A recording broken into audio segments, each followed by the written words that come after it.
So, the chart showing target area hair count changes versus baseline across months 3, 6, 9, and 12 makes the pattern obvious. The active arms surge early and then soften by month 12, while the placebo vehicle steadily deteriorates. My final take is that yes, CB0301 provides some protection, but it's not going to beat out finasteride or dutasteride. So the 539%, get that out of your head. It's very much dramatic.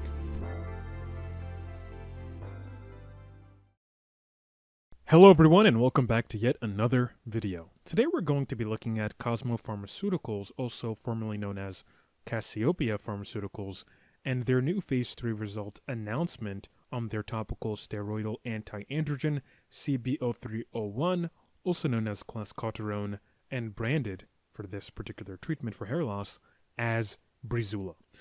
Hey guys, before we continue this video, I would like to mention that we now have liposomal monoxidil sulfate on my website, folligens.com, folligenz.com, and if the order queue is available and open, you can order it there.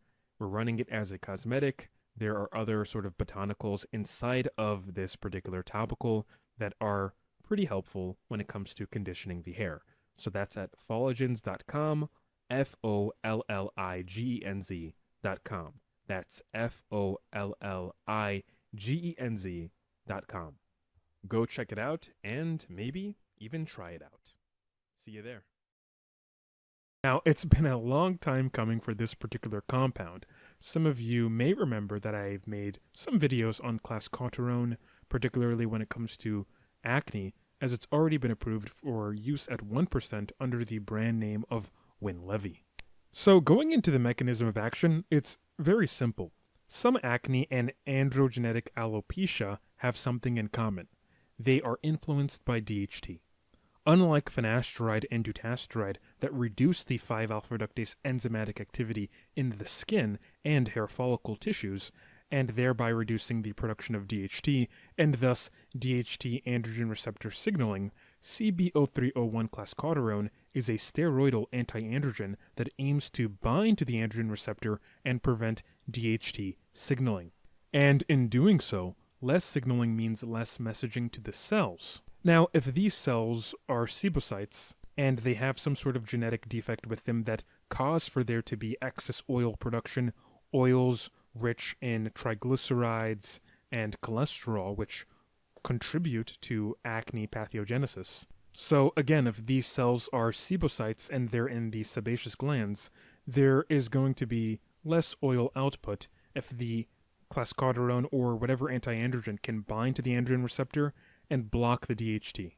And therefore, in the case of acne, you're going to have a reduction in acne outbreaks. So translating this over to hair loss and the cells that are relevant, if we have an anti-androgen that can bind to dermal papilla cells, this means less signaling to the cells that have the genetics for androgenetic alopecia and potentially a slowdown, halt, or even reversal in hair loss. Now, in both cell types, the androgen receptor, when it comes in contact with DHT, will determine how often proteins are created that either create more oil in the case of acne, or proteins that encourage for the hair follicle to stop growing, and surely miniaturize over time. This can be proteins like TGF-beta, DKK1, even some cytokines like interleukin-6. So, CB0301 clascoterone, also known as Breezula, works by androgen receptor blockade. With that being the case, it should be noted that there are other molecules that do something similar, and some of them are non-steroidal in nature. Take kwxsoc pyrolutamide by Kintor Pharmaceuticals, for example, and RU58841, also known as PSK3841, formerly discovered and made by Urusal Lucraf, the French pharmaceutical company, and those rights were handed off to Prostrakan, and ultimately a Japanese company known as Kyowa Kirin purchased those rights, and they were the final intellectual property holders before the patent expired. Now, with RE58841, it has less data than KX826 and even CB0301, but from what we can see in public records, it may have had some success and some sort of efficacy in phase 2, showing some decent results. at slowing down hair loss, giving some sort of minor regrowth benefit. However, we do not have much long-term robust safety data regarding this particular molecule. On the other hand, KX826 pyrolutamide went through many tests with a high reliability when it comes to safety data, with minimal systemic exposure, and a slight positive sign in terms of efficacy. Although Kintor did have that initial phase 3 for KX826 that showed that it was statistically insignificant compared to placebo, it should be noted, and I've reiterated this so many times, this is likely due to the fact that the study took place during the COVID-19 pandemic, where many people in the study were not consistent with their topical use in both placebo and treatment groups. However, subsequent studies since then showed better results for the 0.5% concentration, as well as, and with more data emerging on this, the 1% concentration. So it's up in the air, but from what we know, there is some validity from this particular mechanism of action working. So we have a positive signal in the literature showing that blocking the androgen receptor in the scalp may lead to hair growth and/or a sort of hair loss stability. Hell, even topical spironolactone shows some positive aspects in this regard as well. But spironolactone is not a non-steroidal anti-androgen. It is a steroidal mineral low corticoid. Okay, so now let's have a look at Cosmo Pharmacy's announcement when it comes to Breezula. So we can see that there is a, quote, 539% relative improvement versus placebo, unquote, headline, and it seems to read like a breakout moment for the androgenetic alopecia community. And like I said before, it does give some sort of validity to the mechanism of action being androgen receptor blockade, possibly working for androgenetic alopecia hair loss. But when you anchor it to the phase 2 data that they released previously, and even, this phase 2 graph, I'll have the editor posted somewhere on the screen, the number starts to look less like science and more like an investor grade sort of optics report. Now, I guess the first quote-unquote red flag isn't that clascoterone lacks an efficacy signal, because it does have an efficacy signal. No, it's more so that the phase 3 announcement doesn't present the simplest, most patient-relevant numbers, and that would be the absolute change in target area hair count in the drug arm and the placebo vehicle arm. Instead, we get a ratio, the 5.39 times, sort of improvement, which is a classic way to inflate the perceived magnitude when the denominator is small or even negative. If the placebo group declines, which is common in untreated androgenetic alopecia, a modest absolute benefit can be repackaged as some sort of cartoonishly large percentage, as they're doing here. The 539% increase. So if I was an informed investor looking at this, I'd kind of be like, that's kind of weird, but investors mostly want to know whether or not this thing is going to get approved, right? And if I had to take a bit of a guess, because there is some sort of signal that shows efficacy, I think there's about maybe a 60% chance that Breezula will be approved by the FDA and even the EMA, the European Medicines Agency. And all we need to do is look at their previous phase 2 press release, and it basically confirms this sort of dynamic that they're doing here, right? Cosmo Pharmacy, then named Cassiopeia Pharmacy, explicitly stated that the placebo vehicle group had a decrease in target area hair count over time, reflecting the natural progression of androgenetic alopecia if left untreated. And that aspect alone is the skeleton key to understanding how a 539% headline can even exist without implying it being a miracle drug. Because yes, if the placebo is sliding backward in terms of hair count numbers, while the active treatment is holding steady, so if it's just even, if it's not even increasing hair, if it's just keeping the hair count where it's at, or if it's having some sort of modest improvement, a sort of quote-unquote relative improvement metric can explode upward, even if the real-world hair count gain is not dramatic at all, and really, this is where the phase 2 graph becomes unintentionally revealing.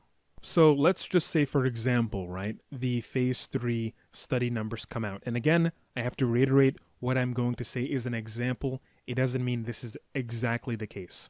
But let's say, the placebo group saw a decline in hair counts by 10 hairs, right? And the treatment group, the 5% clascoterone group, saw an increase in 4 hairs. Then, you can inflate that number when the real world count isn't really showing anything, right? It could very well be the case that it's only maintaining the hair and it's not increasing the hair, right? That could be the case for CB0301. So we kind of have to be a bit more critical here, but it does show some positive signal nevertheless. So the chart showing target area hair count changes versus baseline across months 3, 6, 9, and 12 makes the pattern obvious. The active arms surge early and then soften by month 12, while the placebo vehicle steadily deteriorates. The 7.5% twice a day group, for example, peaks around month 6 at plus 20.7 hairs, so around that, before falling back to near 4.7 hairs by month 12. The 5% twice a day group looks more stable, but still ends around the 4.4 plus hairs mark by month 12. Meanwhile, the placebo slides roughly by minus 9.3 hairs by month 12. And that's exactly the kind of placebo decline that can supercharge a quote-unquote relative improvement headline without requiring blockbuster absolute gains. So when you zoom out from the graph and look at the phase 2 top-line numbers that were actually reported, the story remains consistent and much more grounded. In the per-protocol set, being 344 subjects, the mean changes versus the placebo vehicle at 12 months were about plus 10.2 hairs increase in target area hair count, which is for the 2.5% concentration for twice a day, plus 13.8 hairs for the 5% concentration twice a day, plus 14.3 hairs for the 7.5% concentration twice a day, and plus 12.7 hairs for the 7.5% concentration of CB03 clascoterone once daily.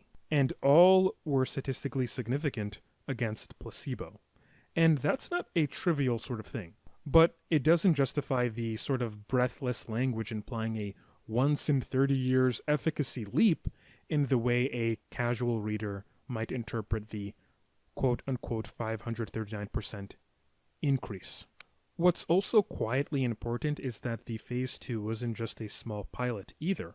It enrolled over 400 men comparing 4 dosing strategies to placebo over 12 months, with co-primary endpoints of non-vellus target area hair count and patient hair growth assessments. This means we kind of already have a reasonably good expectation of the order of magnitude clascoterone can deliver, and that the phase 3 press release, by refusing to report clean absolute numbers in the top line, effectively invites the interpretation that the real effect size resembles the phase 2 rather than any sort of exceedingly dramatic improvement.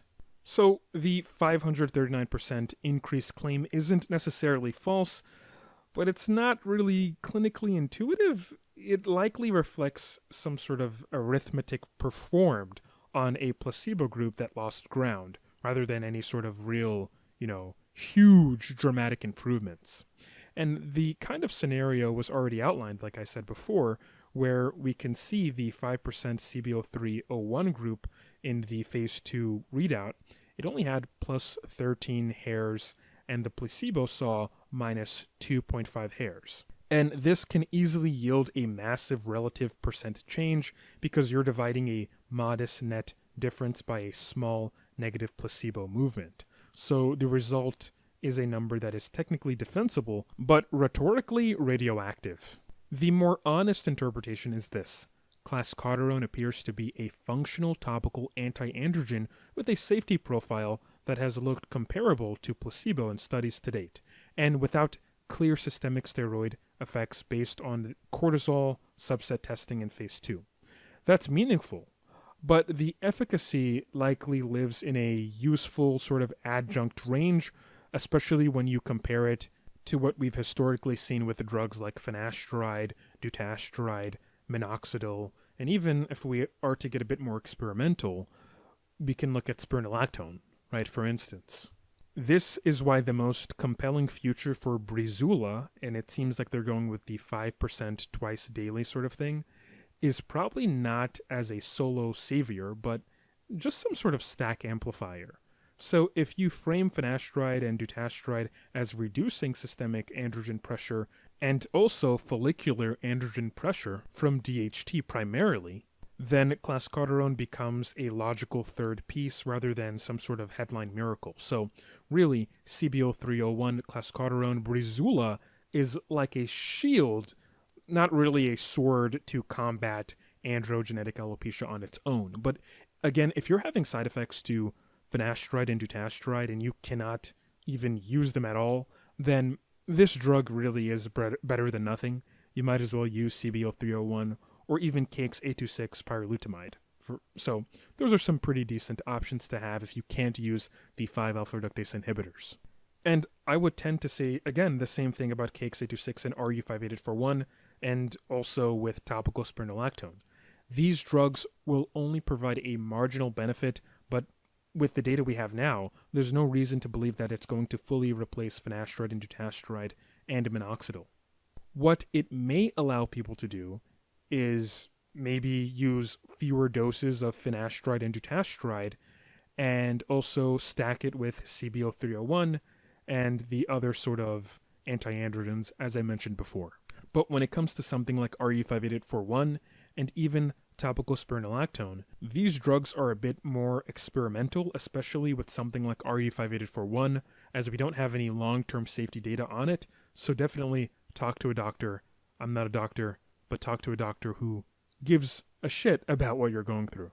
What I can say is that where the phase 3 announcement does deserve some credit is the implied regulatory acceleration. The US and EU submissions, as they state, they're going to be pursuing that, and it suggests that Cosmo is confident enough to start the process before the full 12-month safety data set is complete. And that doesn't guarantee a fast approval, but it does imply that they believe the efficacy and safety package is coherent. And you have to remember, they already have CB0301 clascoterone approved as Winlivy, right? The topical anti-acne treatment that I mentioned before. So to be honest with you, this data does show some efficacy, and the phase 2 data seems to be consistent with what the phase 3 press announcement is seemingly hinting at us. So once more, if I had to bet on it being approved in the EU and the United States of America, I would say that there's a 60 to 70% chance, that's a big margin, maybe 60 to 65% chance that it will be approved by those FDA boards. But really, until Cosmo releases the full phase 3 tables with the absolute target area hair count deltas and the baselines adjusted for differences and clear placebo trajectories, we can have a skeptical look at the 539% increase figure. It probably isn't that dramatic as they're portraying it to be. It's more likely to be in line with the phase 2 documented data that they released before, but it does give us a really good sort of signal when it comes to the mechanism of action of blocking the androgen receptor.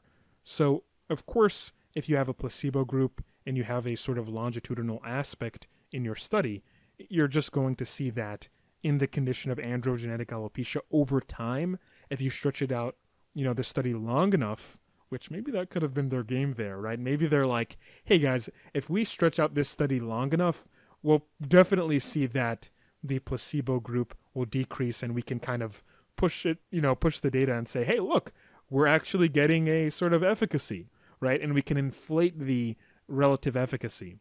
But that goes without saying. I don't want to kind of extend this video longer than it has to be, but my final take is that yes, CB0301 provides some protection, but it's not going to beat out finasteride or dutasteride. So the 539% Get that out of your head.